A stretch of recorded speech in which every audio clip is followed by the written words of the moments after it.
안녕하세요. 일할 때나 운동할 때 항상 쌈무이님의 맛깔나는 공포 라디오를 즐겨 듣는 애청자입니다. 제가 군 시절에 겪었던 일을 제보해 보겠습니다. 저는 전방 모사단 소속의 포병대대에서 의무병으로 군생활을 했습니다. 포병대대 특성상 의무반이라 해봐야 군의관 1명에 의무병 서너 명이 전부인 편제였고, 부대 간부들도 각자 업무가 바빠서 의무반에 크게 기대를 걸거나 신경 쓰지 않았죠. 또 의무반의 위치가 막사에서 가장 외진 곳에 있었기에 일과 시간 중 의무병 선임 몇몇을 제외하고는 저에게 간섭할 사람이 없었습니다. 그래서 다른 동기들보다 좀 더 편하게 이등병 생활을 했던 것 같습니다.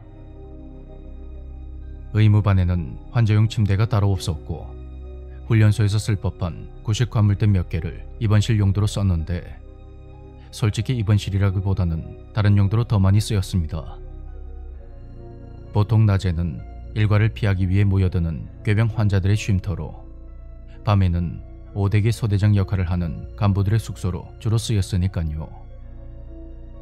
제가 자대 배치를 받은 지 석 달이 채 안 되었을 때였습니다. 그때가 9월 말쯤으로 날씨가 제법 선선했던 기억이 나는데요. 그날은 대침투 훈련이 진행되는 날이었습니다.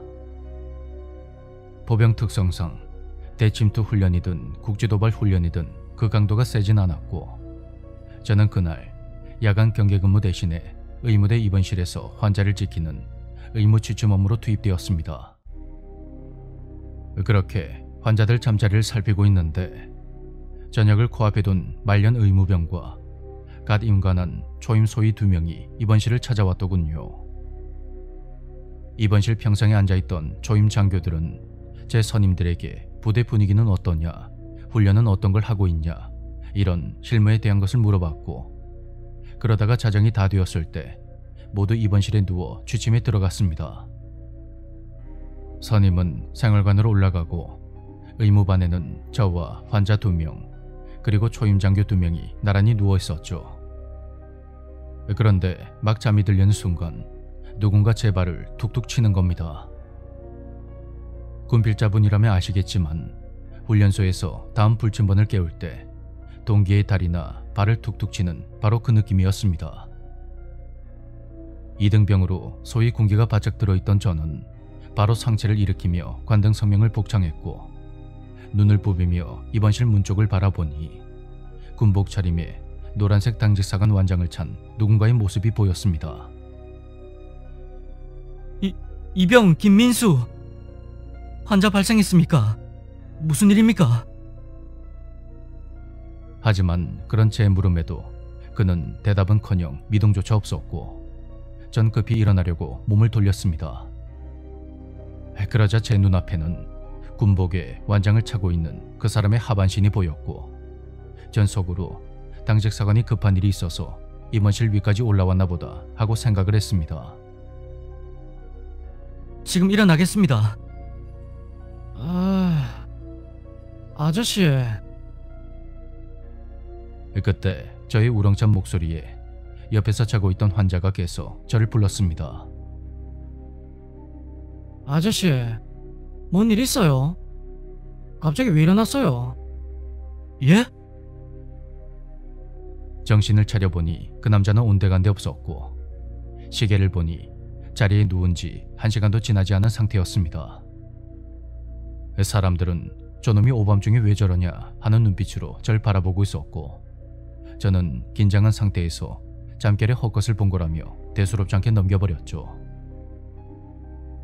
그로부터 몇 달 후, 전 후임에게 무서운 이야기를 해준답시고 이 일을 몇 번이고 떠들어대곤 했는데요. 상병으로 진급한 뒤 그 다음해 가을에 아침 저물을 마쳤는데 분위기가 뭔가 어수선한 겁니다. 그때 후임이 절 불러서 이런 말을 했습니다. 상병님, 예전에 상병님이 들려준 그 입원실 귀신 말입니다. 실은 저도 어제 그거 본 것 같습니다. 후임의 말인즉슨 전날 밤에 의무대 입원실에서 의무 취침을 했는데 누군가 자신을 툭툭 치며 깨우더랍니다. 그래서 눈을 떠봤더니 당직사관이 아무 말 없이 서 있었는데 다시 정신을 차리고 보니 아무도 없었고 환자들은 곤히 잠을 자고 있었다는 겁니다. 그때만 해도 초자연적인 현상이나 귀신의 존재를 믿지 않았던 저는 후임에게 이런 당부를 하며 그 일을 묻어두기로 했습니다.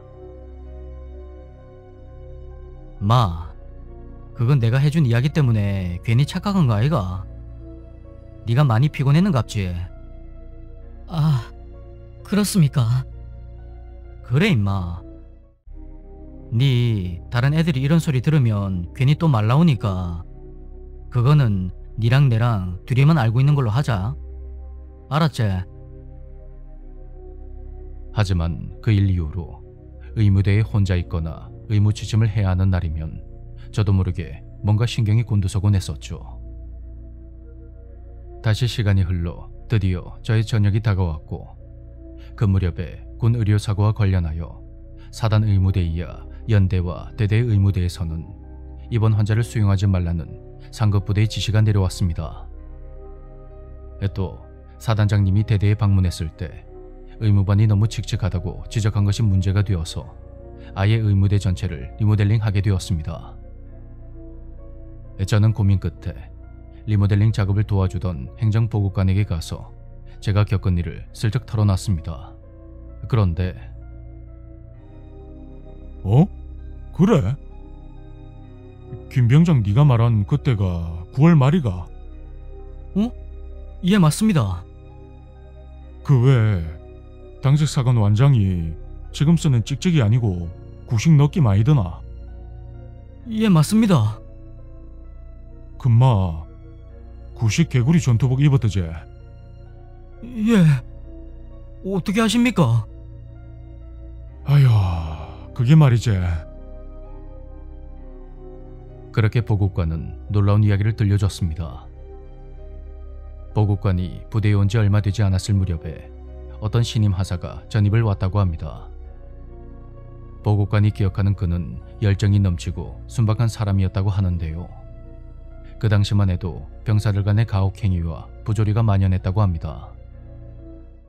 막 부대 배치를 받아서 처음 접하는 보병 업무와 경무로 하사관은 심한 압박을 받았는데 특히 당직서관 견습 근무를 서는 날이면 고참 부서간의 부조리와 폭언이 하루 종일 이어졌다는 겁니다. 저렇게 순한 사람이 여기서 버틸 수 있겠나 싶었지. 여기 의무대 입원실을 그때는 비품 창고로 썼는데 저 당직사관으로 정식 근무하던 날 하사가 창고에서 목을 맹기라. 그게 아마 9월 말쯤 됐지. 참나. 계급이고 군기고 뭐 다 좋은데 사람 위에 사람 없고 사람 밑에 사람 없다 아이가. 그 착한 사람이 그래 허망하게 갈지 누가 알았겠노? 그런 보국관의 말에 그 자리에 있던 사람들 모두 멍한 얼굴로 아무런 말이 없었습니다.